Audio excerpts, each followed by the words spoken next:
غیر ضروری بوجھ۔ ارشاد نبوی صلی اللہ علیہ وسلم ہے کہ اللہ تعالیٰ اعلیٰ امور کو پسند کرتے ہیں۔ اس سے مراد یہ ہے کہ انسان کی زندگی کا ایک ایک لمحہ بہت اہمیت کا حامل ہے۔ اللہ نے انسان کو جو وقت اور قوت عطا کی ہے وہ بہت قیمتی ہے، اور اس کا ضیاع انسان کو دنیا و آخرت میں رسوا کر سکتا ہے۔ ہم دیکھتے ہیں کہ انسان کامیاب ہو یا ناکام، اللہ نے اپنی نعمتیں دونوں کو بلا تفریق عطا کی ہیں، مگر ایک نے ان نعمتوں کو استعمال میں لاتے ہوئے دنیا و آخرت کما لی، جبکہ دوسرا شخص بیٹھا ناکامی کے رونے روتا رہ گیا۔ انسان کو دی جانے والی ان نعمتوں کا استعمال بہترین کاموں کے لیے کیا جانا چاہیے، نہ کہ غیر ضروری خواہشات، ترجیحات اور سرگرمیوں کا بوجھ اٹھائے انہیں بے مقصد ضائع کر دیا جائے۔ ارسطو کے مطابق زندگی میں ہم جو کچھ بھی کرتے ہیں وہ ہماری عادات ہی کا نتیجہ ہوتا ہے۔ عادات کسی بھی فرد کی شخصیت کی آئینہ دار ہوتی ہیں۔ کامیاب انسان اس بات سے بخوبی واقف ہوتے ہیں کہ راستہ بہت طویل اور منزل بہت دور ہے، لہٰذا اسے پانے کے لیے انہیں مسلسل جدوجہد کرنا ہوگی۔ سفر میں کامیابی انہی کو نصیب ہوتی ہے جو یقین، محنت، مستقل مزاجی کو اپنائے آگے بڑھتے رہتے ہیں اور خود کو غیر ضروری بوجھ سے آزاد رکھتے ہیں۔ اپنے سفر کو آسانی سے طے کرنے کے لیے ہمیں خود پر سے ادنا، بیکار اور فضول بوجھ اتارنے پڑتے ہیں، اور ان کا ختم ہو جانا ہی ہمارے لیے اور ہماری منزل کو پا لینے کی جستجو کے لیے بہتر ہوتا ہے۔ غیر ضروری بوجھ سے کیا مراد ہے؟ ہماری زندگیوں میں ایسے بے شمار کام، خواہشات، عادات، ترجیحات اور سرگرمیاں شامل ہوتی ہیں جو ہمارے لیے بوجھ بن جاتی ہیں، اور پھر ان کا وزن اٹھائے ہم اس قدر سست روی کا شکار ہو جاتے ہیں کہ اپنی منزل کھو بیٹھتے ہیں۔ آپ ذرا خود پر، اپنے ارد گرد موجود لوگوں کی زندگیوں پر نظر دوڑائیں تو آپ کو اندازہ ہوگا کہ ایسی بے شمار چیزیں ہماری زندگی کا حصہ ہیں جن کا ہمیں نہ اس جہاں میں کوئی فائدہ ہے نہ اگلے جہاں میں، مگر ان میں ہم اتنے مشغول ہو چکے ہیں کہ اکثر اپنی پوری زندگی ان میں کھپا دینے کے باوجود آخر میں خالی ہاتھ رہ جاتے ہیں۔ اکثر اوقات دیکھا گیا ہے کہ ہمارے دل و دماغ میں موجود کسی شخص کے لیے غصے یا نفرت کے جذبات ہمیں زندگی میں آگے بڑھنے سے روکے رکھتے ہیں۔ ہم اپنی بیشتر صلاحیتوں کو کسی مفید کام میں لگانے کی بجائے غصے اور انتقام کی آگ میں جھلساتے رہتے ہیں، اور نتیجتاً اپنا سکون و اطمینان، اپنی جسمانی اور ذہنی صحت کھو بیٹھتے ہیں۔ غصے اور نفرت کا یہ غیر ضروری بوجھ ہماری کامیابی کی منزل میں رکاوٹ بن کر کھڑا رہتا ہے۔ ہم معاف کر دینے کی عادت اپنانے سے قاصر خود کو ساری عمر کے لیے ناکامی کے حوالے کر بیٹھتے ہیں۔ انسان خطا کا پتلا ہے۔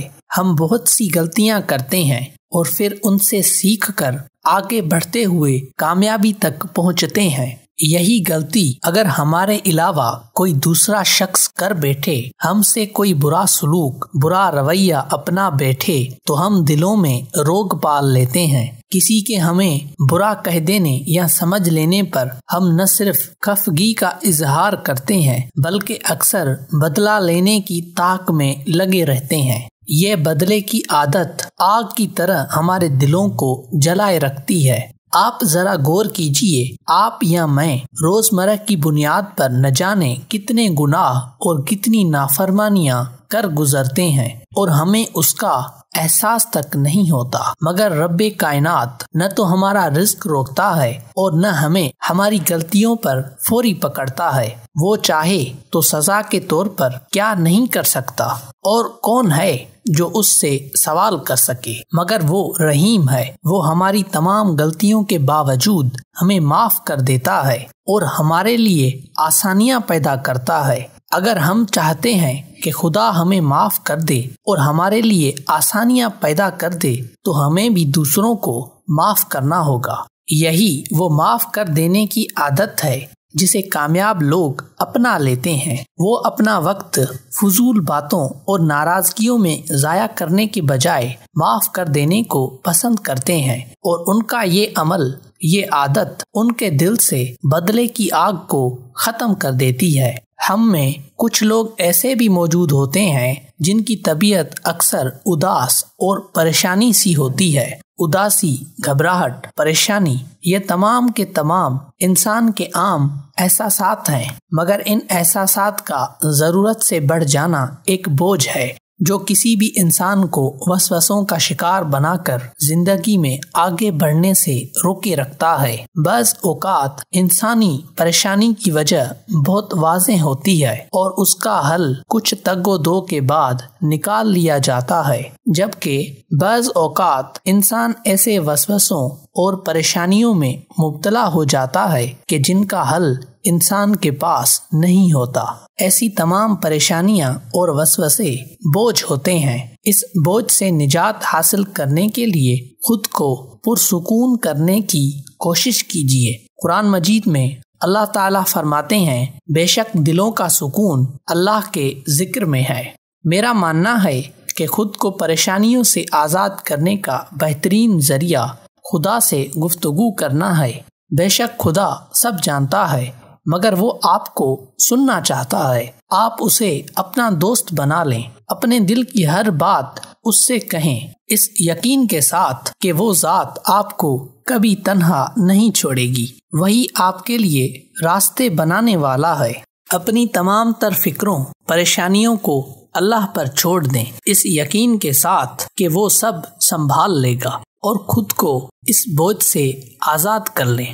انسان کے رشتے اور لوگوں کے ساتھ تعلقات اس کی زندگی کا ایک عظیم سرمایہ ہوتے ہیں۔ انسان اپنے رشتوں کے معاملے میں بہت جذباتی ہوتا ہے اور ان کے بغیر زندگی کا تصور بھی ناممکن لگتا ہے۔ رشتوں کے درمیان محبت، اپنائیت اور احساس کی کمی، باہمی رنجشیں اکثر ہمارے لیے ذہنی اذیت کا باعث بن جاتی ہیں، اور یہ ذہنی اذیت ہماری زندگی کو روک کر رکھ دیتی ہے۔ ہم نہ آگے بڑھ پاتے ہیں اور نہ اپنے تعلقات درست کر پاتے ہیں۔ بعض اوقات ان معاملات میں ہماری تمام تر صلاحیتیں اور کوششیں بیکار جاتی ہیں۔ لہٰذا میں سمجھتا ہوں کہ ایسے تمام معاملات میں اپنے دل کا بوجھ کم کرنے کے لیے انسان کو صبر و تحمل کے ساتھ درگزر کا رویہ اپنانا چاہیے۔ آپ اپنوں کے حقوق ادا کرتے رہیں، اپنے فرائض پورے کریں اور صلے کی امید مخلوق سے نہیں، خدا سے رکھیں۔ جس دن آپ خود کو یہ سمجھانے میں کامیاب ہو گئے کہ آپ کو صلہ لوگوں نے نہیں، خدا نے دینا ہے، اس دن آپ مطمئن ہو جائیں گے اور بے لوث ہو کر اپنا فرض نبھاتے زندگی میں آگے بڑھنے کے قابل ہو جائیں گے۔ دنیا کی ترقی اور ٹیکنالوجی کے نام پر مشینوں کے غیر ضروری استعمال نے انسانی زندگی اور اس کی مصروفیات کو یکسر بدل کر رکھ دیا ہے۔ آج کے انسان کا بہت سا وقت فون، سوشل میڈیا، اسکرولنگ، ٹیلی ویژن پر ضائع ہوتا ہے، اور بدقسمتی سے ہمیں اس کا احساس بھی نہیں ہو پاتا۔ غیر ضروری اور غیر اہم کام ہمارے لیے بہت بڑا بوجھ ثابت ہو رہے ہیں۔ مقصد حیات کی کمی اور اس پر تیزی سے بڑھتی ٹیکنالوجی نے ہمیں سوچنے سمجھنے سے قاصر کر دیا ہے۔ ہم بنا کسی حکمت عملی کے آنکھیں بند کیے اپنے قیمتی وقت کو غیر ضروری سرگرمیوں میں ضائع کرتے چلے جا رہے ہیں۔ اگر آج آپ اپنی روزمرہ کے کاموں کی ایک فہرست بنائیں تو آپ جان سکیں گے کہ آپ روزانہ کی بنیاد پر اپنا کتنا قیمتی وقت شاپنگ مال میں گھومتے، گیمز کھیلتے، ٹیلی ویژن دیکھتے اور ایسے کئی دیگر امور میں ضائع کر رہے ہیں۔ یہ سب کام اور غیر ضروری سرگرمیاں آپ کی کامیابی کے سفر میں بوجھ اور بہت بڑی رکاوٹ ثابت ہوتی ہیں۔ جب تک آپ اس بوجھ کو خود پر سے اتار کر پھینک نہیں دیں گے، آپ کے لیے آگے بڑھنا ناممکن ہو جائے گا۔ وقت بہت بڑی نعمت ہے، اگر اسے غیر ضروری سرگرمیوں میں ضائع کر دیا تو تو آپ کے پاس مستقبل میں اپنی ناکامی پر ہاتھ ملتے رہنے کے سوا کوئی چارہ نہیں ہوگا۔ لفظ نظم و ضبط سے ہم سب واقف ہیں۔ اس لفظ کے کئی معنی بیان کیے جاتے ہیں۔ روزمرہ کی سرگرمیوں میں خاص ترتیب اور تناسب سے عادات کو اپنانا اور ترجیحات کی بنیاد پر عملی منصوبہ بندی کرنا کامیاب لوگوں کے نزدیک نظم و ضبط کہلاتا ہے۔ اپنے مقصد حیات کا تعین کر لینے کے بعد اسے چھوٹے چھوٹے حصوں میں تقسیم کر کے روزمرہ کی بنیاد پر کی جانے والی محنت اس سفر میں بہت مددگار ثابت ہوتی ہے۔ کام کے آغاز سے پہلے اپنی ترجیحات کو واضح کر لینے اور پھر اس کے مطابق عادات اپنانے سے انسان بار بار گرنے اور غلطیاں کرنے سے بچ جاتا ہے۔ اگر آپ غور کریں تو ہماری روزمرہ کی زندگی میں ہم ایسی بہت سی عادات کو اپنائے ہوئے ہوتے ہیں جو ہمارے لیے بوجھ ہوتی ہیں، اور یہ بوجھ ہمیں ہمارے مقصد اور ترجیحات میں کانٹے کی مانند چبھتا رہتا ہے۔ کامیابی کے لیے ضرورت اس امر کی ہے کہ سب سے پہلے اپنی غیر ضروری اور بے معنی عادات سے چھٹکارا پا کر ان عادات کو اپنایا جائے جو ہمیں ہماری ترجیحات کا واضح انتخاب کرنے اور پھر اس پر عمل پیرا ہونے کے لیے مددگار ثابت ہوں۔ اگر آپ ایسی چیزوں یا لوگوں کو زندگی میں اہمیت دیتے چلے آ رہے ہیں جو وقتاً فوقتاً آپ کو احساس کم تری کا شکار کرنے کی کوشش کرتے رہتے ہیں، تو سب سے پہلے ایسی چیزوں اور لوگوں کے لیے اپنی ترجیحات کو فلٹر کریں۔ اپنے ارد گرد کا ماحول مثبت رکھنے کی کوشش کریں۔ یہ آپ کو آگے بڑھنے کا حوصلہ دے گا۔ آپ گریں گے تو آپ کو سنبھال لے گا۔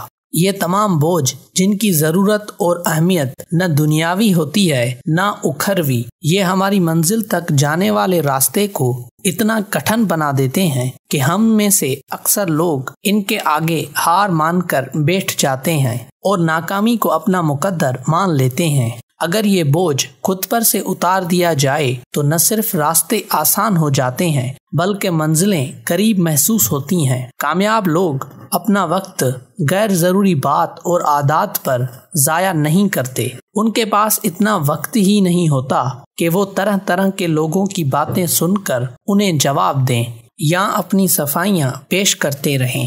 جو وقت ناکام لوگ اس سب پر ضائع کرتے ہیں، اسی وقت میں ایک کامیاب انسان لوگوں کی باتوں کو وقار کے ساتھ نظر انداز کر کے کوئی مفید کام کرنے کو ترجیح دیتا ہے۔ کچھ عرصہ قبل مجھے ضروری کام کے سلسلے میں اسلام آباد سے پشاور جانا پڑا۔ موٹر وے کے ذریعے جاتے ہوئے میں یہ سوچ رہا تھا کہ زندگی میں کامیاب اور ناکام انسان کی زندگی بھی موٹر وے پر چلنے والی گاڑیوں کی مانند ہے، جہاں کامیاب انسان مسلسل اپنی منزل پر نظر جمائے آگے بڑھتا چلا جاتا ہے، مشکلات کا حل ڈھونڈنے کی کوشش کرتا ہے، جبکہ ایک ناکام انسان ہر انٹرچینج پر کبھی چائے کافی تو کبھی اخبار پڑھنے گپے مارنے بیٹھ جاتا ہے، اور پھر ایک وقت آتا ہے کہ جب خدا نخواستہ حالات خراب ہونے پر کامیاب انسان اپنی مسلسل کوشش سے اپنی منزل تک پہنچ چکا ہوتا ہے، مگر ناکام شخص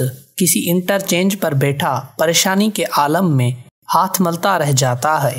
یہاں ایک قسم ان لوگوں کی بھی ہوتی ہے جو مسلسل محنت اور عزم سے موٹر وے پر گاڑی تو چلا رہے ہیں، مگر منزل سے لا علمی کی بنیاد پر ان کی رفتار قدرے دھیمی ہے۔ ایسے لوگ ہمارے معاشرے میں کثیر تعداد میں موجود ہیں جو خواب دیکھنے محنت کرنے والے ہیں، مگر منزل کا تعین اور مقصد حیات کی کمی ان کی تمام تر محنتوں پر پانی پھیر دیتی ہے۔ یہ وہ مقام ہوتا ہے جہاں پھر انسان پہلے پہل تو شبہات کا شکار ہوتا ہے اور پھر لوگوں کی آوازیں ان کی باتیں سنتے اپنی ذات کی وضاحتیں پیش کرتے اسی سب میں گم ہو کر رہ جاتا ہے۔ یاد رکھیں کہ کامیابی حاصل کرنے کے لیے خود پر سے غیر ضروری بوجھ ہٹا کر منزل کا احاطہ کریں اور پھر اس منزل کی جانب بڑھتے ہوئے بہت احتیاط سے اپنی تمام تر صلاحیتوں کو استعمال میں لائیں۔ یہی کامیابی کا راز ہے۔